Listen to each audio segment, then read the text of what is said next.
Welcome friends, welcome to our YouTube channel. आज हम आपके लिए लेकर आए हैं एक बहुत ही ऑसम ट्यूटोरियल। इसमें वो आपको बताएंगे कि बल्क डायरेक्टरी स्ट्रक्चर को कैसे बनाया जाता है। हम आपको लूप्स के बारे में बताएंगे, एरेज के बारे में बताएंगे और हम आपको बताएंगे बहुत सारे पीएचपी के इनबिल्ट फंक्शंस के बारे में। तो चलिए समय न गवाते हुए शुरू करते हैं आज का हमारा ये ट्यूटोरियल। DIR ट्यूटोरियल के नाम से हमने अपने सर्वर के ऊपर एक डायरेक्टरी बना ली है। इस डायरेक्टरी के अंदर हमने create.php नाम से एक फाइल भी बना दी है। इस फाइल के अंदर हम वो सारा का सारा सोर्स कोड लिखेंगे जो 312 फ़ोल्डर्स को जनरेट करेगा। हमारे पास एक बेस फ़ोल्डर होगा, मेन फ़ोल्डर। उस फ़ोल्डर के अंदर हमारे पास 7 अलग-अलग फ़ोल्डर्स होंगे, मतलब कि 7 सेक्शंस होंगे और उन 7 सेक्शंस के अंदर 312 फ़ोल्डर्स डिवाइडेड होंगे। और वो जो पूरा का पूरा स्ट्रक्चर होगा वो हम एसोसिएटिव एरे की फॉर्म में यहाँ पर हम उसको फीड करवाएंगे। ठीक है जी? तो चलिए सबसे पहले हम अपना स्ट्रक्चर बना लेते हैं। स्ट्रक्चर नाम से एक वेरिएबल ले लिया जिसमें एक एम्प्टी एरे हमने असाइन कर दिया है। इस एरे के अंदर फर्दर हमने एक एरे असाइन किया जिसमें हमारे सेक्शन का नाम होगा और उस सेक्शन का भी एक अपना एरे होगा जिसके अंदर टॉपिक्स के नाम होंगे। ठीक है? उसी तरीके से हमारे पास सेक्शन 2 होगी, जो कि इस तरीके से हम उसको बना देंगे। यहाँ पे सेक्शन नेम यहाँ पे 1 कर देते हैं, यहाँ 2 कर देते हैं, ठीक है? तो इस तरीके से हमारे पास 7 सेक्शंस होंगे और हर एक सेक्शन के अंदर एक अपना उसका एक एरे होगा जिसके अंदर उसके टॉपिक्स के नाम होंगे। तो हमने ऑलरेडी वो पूरी की पूरी लिस्ट बना रखी है, तो हम उसको यहाँ पे कॉपी पेस्ट कर देते हैं। ये हमारे पास पूरी लिस्ट आ गई है। हमारे पास सेक्शंस हैं, हमने 7 सेक्शंस बना रखे हैं और हर एक सेक्शन के अंदर जो है कुछ लिस्ट ऑफ टॉपिक्स है। ठीक है जी? तो अब हमें ये फ़ोल्डर्स जो है 312 हमने बनाने हैं पूरे। तो अब हमारा सेकंड स्टेप होगा वो फ़ोल्डर बनाना जो हमारा मास्टर फ़ोल्डर होगा। तो मास्टर फ़ोल्डर बनाने के लिए प्रोसेस है वो बहुत ही सिंपल है। हम क्या करेंगे, एक वेरिएबल लेंगे और उसमें हम उस फ़ोल्डर का नाम डाल देंगे जिसके अंदर हमने वो सारे के सारे फ़ोल्डर्स डालने हैं। कोर्सेज़ के नाम से हमने वो फ़ोल्डर यहाँ पे हमने असाइन कर दिया है। हम लोग यहाँ पर एब्सोल्यूट पाथ देंगे क्योंकि कई बार क्या होता है कि सर्वर की कॉन्फ़िगरेशन डिफरेंट होती है। तो हम चाहते हैं कि जिस फ़ोल्डर में ये स्क्रिप्ट रन कर रही है, उसी फ़ोल्डर के अंदर जो है हमारे वो जो फ़ोल्डर्स हम बनाना चाह रहे हैं, वो हमारे क्रिएट हों। हम लोग यहाँ पे मैजिक कांस्टेंट का इस्तेमाल करेंगे, dir के नाम से। ये क्या करता है, ये एब्सोल्यूट पाथ जो है वो ऐड कर देता है सर्वर का, जहाँ पर ये स्क्रिप्ट रन कर रही है। आपको दिखाता हूँ मैं। अगर मैं इसको एको करता हूँ और अपने सर्वर पे जाता हूँ, तो आप देख सकते हैं यहाँ पर किस तरीके का पाथ जो है यहाँ पे बन गया है। अगर मैं यहाँ से मैजिक कांस्टेंट को वैसे ही हटा दूँ, इसको सेव करके फिर से मैं रन करूँ, तो आप देख सकते हैं यहाँ पर खाली कोर्सेज़ रह गया है, ठीक है? तो हम लोग क्या कर रहे हैं, एब्सोल्यूट पाथ का इस्तेमाल कर रहे हैं ताकि हमारे फ़ोल्डर्स जो हैं वो हमारी डायरेक्टरी के अंदर ही बने। इस मैजिक कांस्टेंट का इस्तेमाल हम जो बेस कॉन्फ़िगरेशन जब हम अपनी वेब एप्लीकेशंस की बनाते हैं, वहाँ पर किया जाना चाहिए। यहाँ तक हो गया है। इसको मैं कमेंट आउट कर दूँगा ताकि अगर फर्दर हमें कोई ट्रबल शूटिंग करनी है तो हम यहाँ से कर सकें। अब हम लोग क्या करेंगे, हम लोग ये जो स्ट्रक्चर नाम से हमने जो एसोसिएटिव एरे बनाया है, हम इसके थ्रू लूप करेंगे। फर्स्ट पैरामीटर हमेशा एरे का जो नाम होता है, जो वेरिएबल होता है वो आता है। स्ट्रक्चर, उसके बाद एज़ आता है, उसके बाद वैल्यू आता है। ठीक है जी? अब हम लोग क्या कर रहे हैं, हम लोग एसोसिएटिव एरे हमने बना रखा है। मतलब multi dimensional array, associative array यानी कि मल्टी डायमेंशनल एरे हमने बना रखा है। हमारे जो टॉपिक्स के नाम है वो की पोज़ीशन के ऊपर है, ठीक है? और जो वैल्यू पोज़ीशन के ऊपर उन कीज़ के एरेज़ हैं। तो हम लोग क्या करेंगे, इसको ब्रेक डाउन कर देंगे की वैल्यू पेयर पे। तो की का नाम हम लोग रख देंगे सेक्शन और वैल्यू का नाम हम लोग रख देंगे टॉपिक्स। अब हम लोग यहाँ पर क्या करेंगे, सेक्शन के जो फ़ोल्डर्स हैं वो क्रिएट कर लेंगे। अभी मैंने यहाँ पे सेक्शन लिखा है, अगर मैं सेक्शन लिख के स्क्रिप्ट को एग्ज़ीक्यूट करता हूँ तो ये क्या करेगा, ये रूट के अंदर ही सारे के सारे फ़ोल्डर्स बना देगा। लेकिन हमें क्या चाहिए, हमें जो फ़ोल्डर है वो कोर्सेज़ नाम के फ़ोल्डर के अंदर चाहिए, ठीक है? तो उसके लिए हमें क्या करना पड़ेगा, यहाँ पर बेस dir डॉट, ठीक है, इस तरीके से करके हमें इसको ऐसे बनाना पड़ेगा।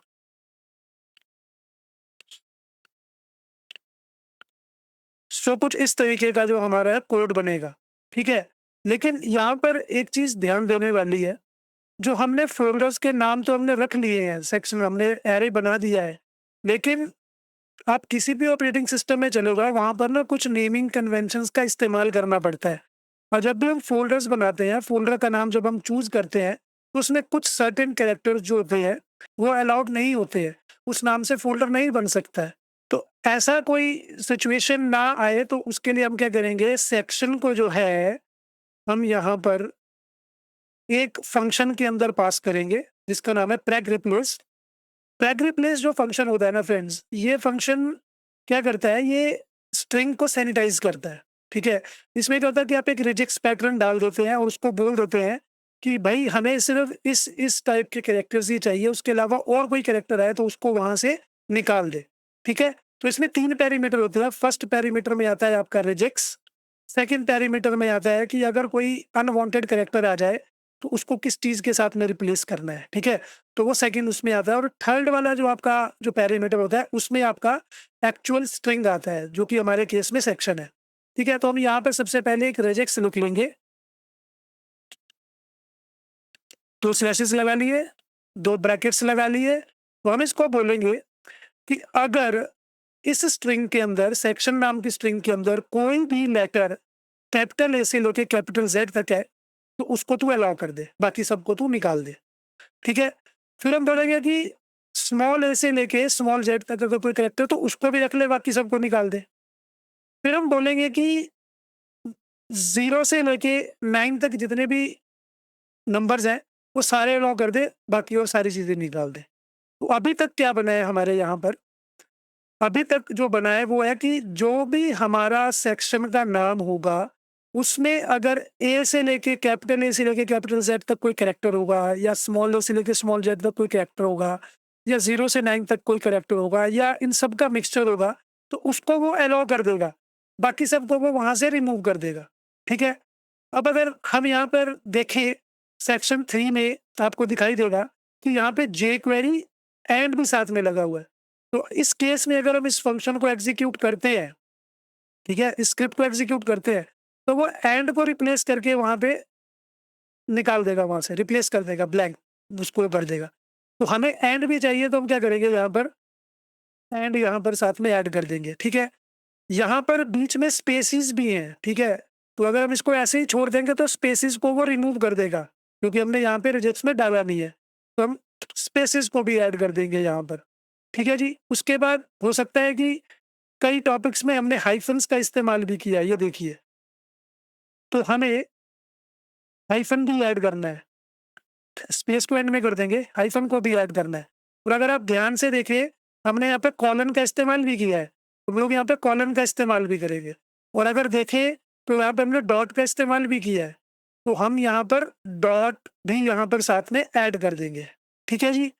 तो ये बन गया हमारा एक रेजेक्स। इसके ऊपर एक बहुत बड़ा ट्यूटोरियल बनता है, हम आपको बताएँगे कि किस तरीके से ये रेजेक्स काम करता है विस्तार से, पर वो किसी और ट्यूटोरियल में। तो अभी हम इसके ऊपर ऐसे काम करेंगे, ठीक है? अभी ध्यान से देखा जाए, तो ये बहुत ज़्यादा मेसी है, ठीक है? क्योंकि सेक्शन के बाद में हमारे पास यहाँ पर टॉपिक्स के नाम भी आएँगे, तो उस टाइम पे भी हमें ये सारी की सारी प्रोसेस को जो है वो दोहराना पड़ेगा। तो उससे बेटर है कि हम एक क्या करते हैं, हम एक फंक्शन बना लेते हैं, ठीक है? उस फंक्शन का नाम हम सैनिटाइज़ रख लेंगे। फंक्शन फंक्शन सैनिटाइज़, और ये क्या करेगा, एक पैरामीटर को एक्सेप्ट करेगा, स्ट्रिंग, ठीक है? तो बेसिकली हम क्या करने जा रहे हैं, ये जो सेक्शन है वो हम इस फंक्शन के अंदर पास करवाएँगे, ठीक है? और ये जो preg replace का जो फंक्शन है हमारा, वो हम यहाँ पर इसको एग्ज़ीक्यूट करवाएँगे। इसके साथ क्या होगा कि हमें बार-बार रिजेक्ट्स नहीं लिखना पड़ेगा। अगर सपोज़ किसी कल को हम अपने इस स्क्रिप्ट के अंदर कुछ चेंजेज़ करते हैं, कुछ एक्स्ट्रा स्पेशल कैरेक्टर्स को हम लोग ऐड करते हैं, तो उसके लिए हमें क्या करना पड़ेगा, हमें बार-बार जाके एडिटिंग करनी पड़ेगी। और अच्छा प्रोग्राम वो होता है, जहाँ पे मिनिमम से मिनिमम रेपिटिशन हो। तो हम उस रेपिटिशन को खत्म करने के लिए एक नया फंक्शन बना रहे हैं, ठीक है जी? सो यहाँ पर हम लोग क्या करेंगे, सिंपली ये एक काम करेगा, रिटर्न करेगा इसी वाले फंक्शन को। तो हम इसको कॉपी कर लेते हैं यहाँ से और यहाँ पे इसे पेस्ट कर देंगे, ठीक है? और सेक्शन की जगह हम लोग यहाँ पे स्ट्रिंग कर देंगे, क्योंकि हम लोग स्ट्रिंग के फॉर्म में सेक्शन को यहाँ पे डालने वाले हैं। तो यहाँ पे सैनिटाइज़ किया इसको, ठीक है? और ये सारी चीज़ें हटा दी, ठीक है जी? अब क्या होगा, अब हम यहाँ पे जितनी बार मर्ज़ी मेक dir लिखें, जितनी बार मर्ज़ी हम कुछ भी करें, जहाँ-जहाँ पे भी हमें इस पर्टिकुलर फॉर्मेट में रिजेक्ट्स चाहिए, वहाँ पे बस हमें उस फंक्शन को कॉल करना है और वैल्यू को उसके अंदर हमें पास करवाना है, ठीक है जी? अब फर्स्ट लूप चलाई तो हमने पहले सेक्शन को हैंडल कर लिया, ठीक है जी? अब सेकंड लूप हम दोबारा से चलाएँगे, उसमें हम टॉपिक्स को हैंडल करेंगे, क्योंकि सेक्शन भी एरे के अंदर है और सेक्शन के एरे के अंदर और एरे हैं जो टॉपिक के नाम से है। तो यहाँ पे हम लोग क्या करेंगे, एक और लूप यहाँ पे चला लेंगे। फॉर ईच, इस बार हम लोग स्ट्रक्चर के ऊपर नहीं चलाएँगे, टॉपिक्स के ऊपर चलाएँगे, ठीक है जी? टॉपिक्स एज़ टॉपिक, ठीक है? और यहाँ पर हम लोग फंक्शन ये वाला हम लोग ऐड कर देंगे और टॉपिक का नाम यहाँ पे हम लोग डाल देंगे इस तरीके से, ठीक है जी? अब ये बन गया है पूरा, अगर हम इसको एग्ज़ीक्यूट करेंगे तो ये रन करेगा। लेकिन यहाँ पर हमें कुछ वैलिडेशन लगाने की ज़रूरत भी है। सपोज़ कीजिए कि फर्स्ट टाइम आपने इसको रन किया, ये चल पड़ा, ठीक है? सेकंड टाइम अगर आपने इसको रन किया तो आपको एरर आ जाएगा कि डायरेक्टरी ऑलरेडी एक्सिस्ट्स, ठीक है? तो हम क्या करेंगे, हम लोग यहाँ पर एक हम लोग इनबिल्ट फंक्शन का इस्तेमाल करेंगे इस ब्लॉक के अंदर, इफ नॉट फाइल एक्सिस्ट्स, ठीक है? अब हमें क्या करना पड़ेगा, ये पूरा का पूरा कॉपी करना पड़ेगा यहाँ पे और इसको ऐसे डालना पड़ेगा, ठीक है? फिर इसके अंदर हम इसको डाल देंगे वापस और इसी को हम लोग क्या करेंगे, दोबारा से एग्ज़ीक्यूट करेंगे यहाँ पे हमारा टॉपिक आ जाएगा, ठीक है जी? अब अगर हम इसको एग्ज़ीक्यूट करें तो देखते हैं क्या होता है।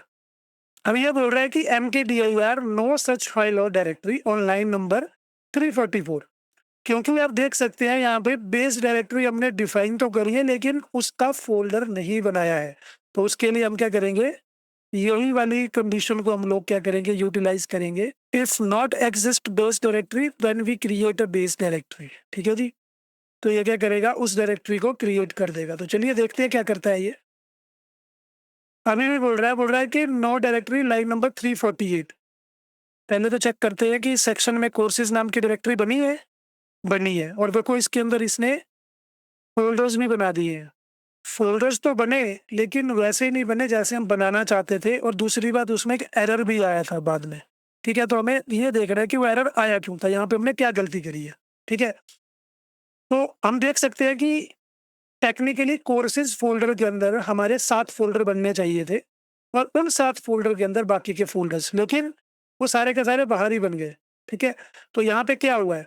यहाँ पे ये हुआ है कि जो हमने सेकंड लूप चलाई है वहाँ पे हमने क्या बोला है कि जो डायरेक्टरी बनानी है वो बेस डायरेक्टरी पे बनानी है। ठीक है? हमने सेक्शन का नाम नहीं यहाँ पे ऐड किया। एक वेरिएबल ले लिए हैं सेक्शन पाथ के नाम से। ठीक है? और उस वेरिएबल को हम क्या करेंगे, ये पूरा का पूरा कोड जो है ना वो असाइन कर देंगे, सॉरी यहाँ पर, ताकि रेपिटिशन ना हो। ठीक है जी? सेक्शन पाथ हमने यहाँ पर दे दिया है। ठीक है? अब हम क्या करेंगे, यहाँ पे सिर्फ़ सेक्शन पाथ ही डाल देंगे। ठीक है जी? अब सेकंड वाले इसके अंदर भी हम कर देंगे यहाँ पर। इधर भी हम लोग क्या करेंगे कि इफ सेक्शन पाथ जो हमने दिया है स्लैश टॉपिक नाम अगर एग्ज़िस्ट करता है, नहीं करता है तो वो क्या करेगा, इसको हम यहाँ से इतना-इतना हटा देंगे कि सेक्शन पाथ स्लैश टॉपिक जो है वो क्रिएट यहाँ पर कर देगा। ठीक है जी? यहाँ पर भी एक काम करते हैं क्योंकि रेपिटिशन हो रही है तो हम लोग यहाँ पे क्या करेंगे, टॉपिक पाथ के नाम से एक वेरिएबल ले लेंगे। हम लोग कैमल केस का इस्तेमाल कर रहे हैं तो इसको मैं ऐसे लिखूँगा। उसके बाद जो हमने यहाँ पर लिखा था उसको हम यहाँ से उठाकर यहाँ डाल देंगे और इसको सेव कर देंगे और यहाँ से भी इसको हटा देंगे, टॉपिक पाथ कर देंगे। ठीक है जी? अब इसको करके देखते हैं क्या होता है। अभी भी ये बोल रहा है कि लाइन नंबर 350 के ऊपर नो डायरेक्टरी बता रहा है, फ़ोल्डर नहीं बने हैं।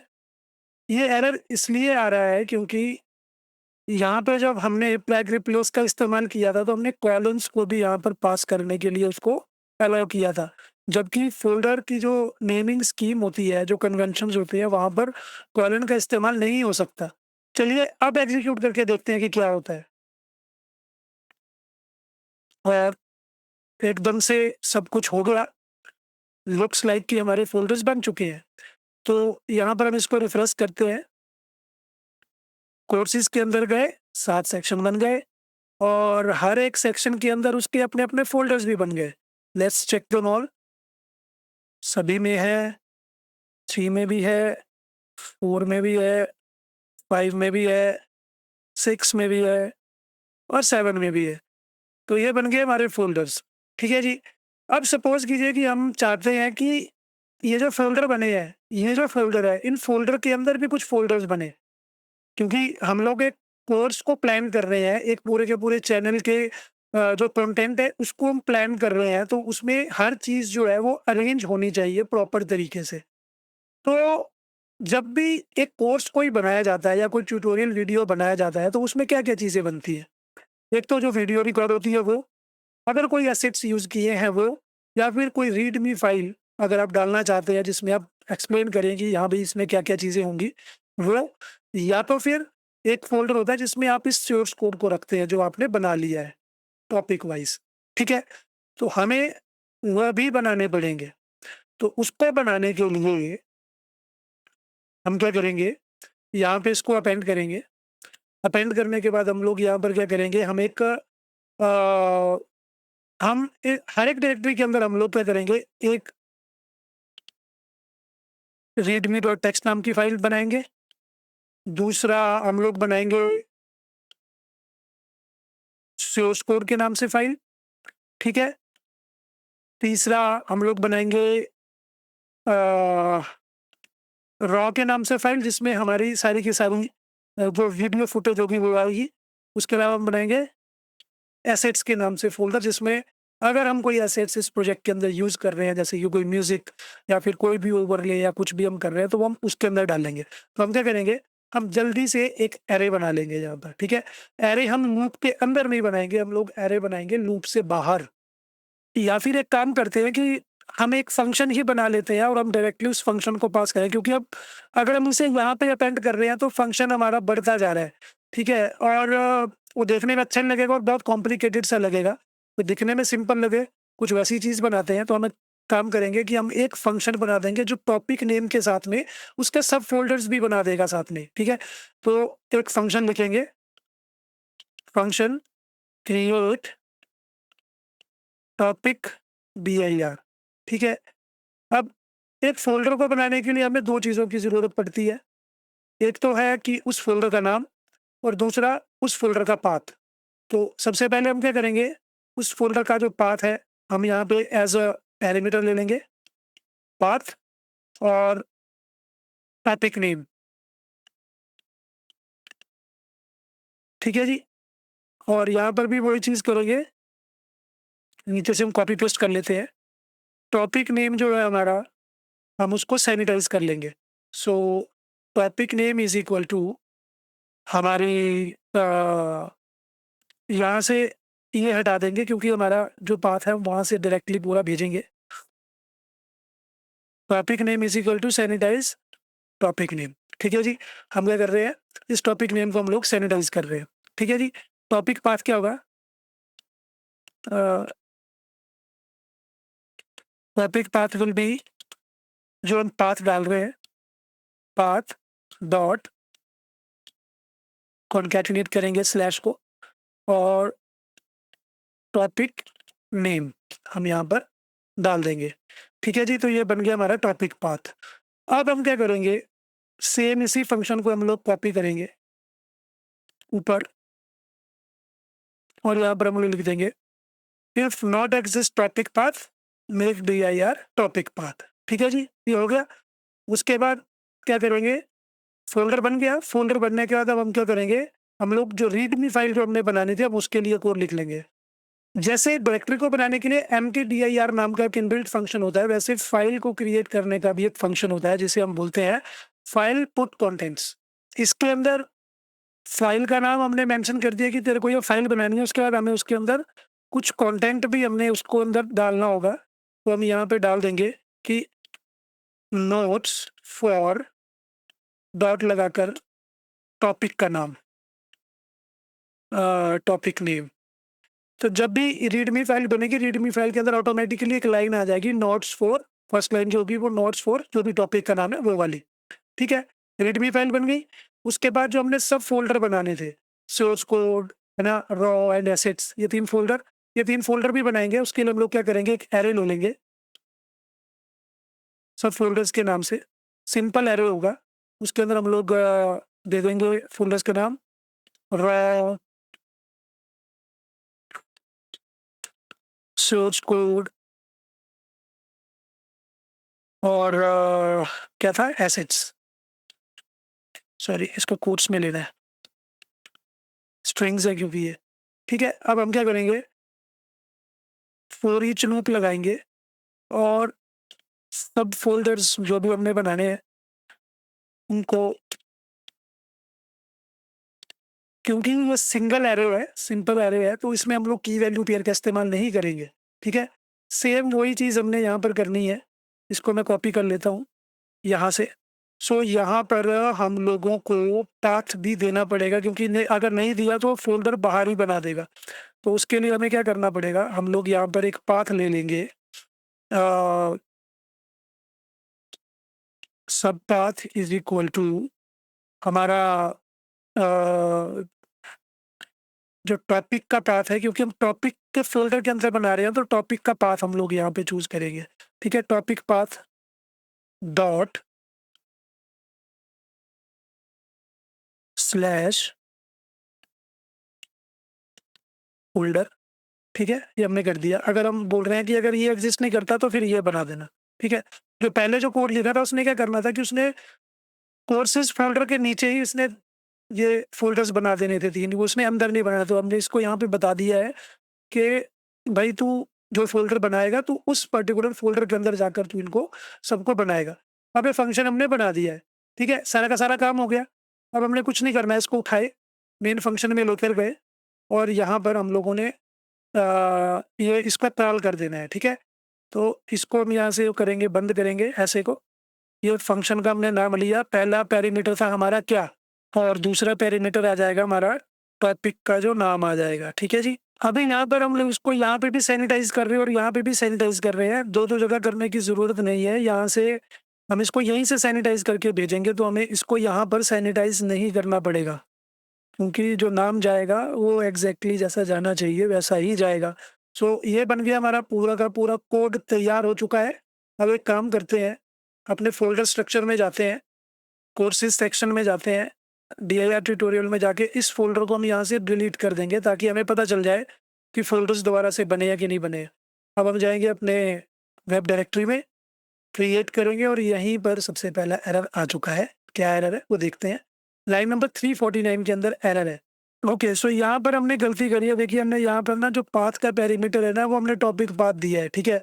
जो कि अभी तक बना ही नहीं है, क्योंकि हम लोगों को क्या करना था, हम लोगों को सेक्शन पाथ यहाँ पे देना था, क्योंकि सेक्शन का फ़ोल्डर पहले बनेगा, टॉपिक का फ़ोल्डर बाद में बनेगा।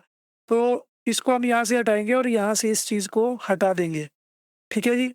और दूसरी चीज़, अब हमने यहाँ से इसको हटा दिया है, तो यहाँ पर सैनिटाइज़ भी लगाना ज़रूरी है, तो हमने सैनिटाइज़ यहाँ पे लगा दिया, वापस कर दिया उसको, ठीक है जी? क्योंकि अब यहाँ पे हम इसको सैनिटाइज़ करके नहीं भेज रहे हैं। तो चलिए, ये बन गया है, अब इसको दोबारा से रिट्राई करते हैं और बन गया मुझे लगता है शायद। चलिए देखते हैं, कोर्सेज़ नाम का फ़ोल्डर बन गया है, सेक्शंस भी बन गई हैं। सेक्शन के अंदर इसमें हमारे पास 3 फ़ोल्डर और वो रीडमी फ़ाइल होनी चाहिए, और वो भी बन गई है। और साथ में आप देख सकते हैं यहाँ पर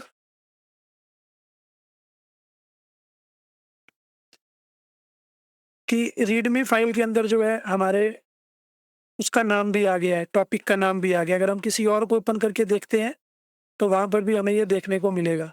आप देख सकते हैं यहाँ पर। ठीक है जी, what is programming language 7 minutes, और what is programming language 7 minutes उसका नाम था।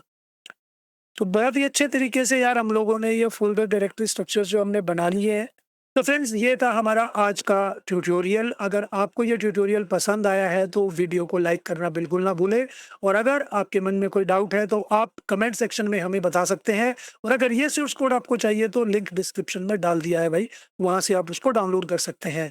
इसी तरीके के और भी ट्यूटोरियल्स देखने के लिए आप हमारे चैनल को सब्सक्राइब करें और बेल नोटिफिकेशन को ऑन करना मत भूलना, क्योंकि ऐसे प्रोजेक्ट्स हम आपके लिए लेके आने वाले हैं जो आपकी लाइफ में एक रियल वैल्यू ऐड करेंगे।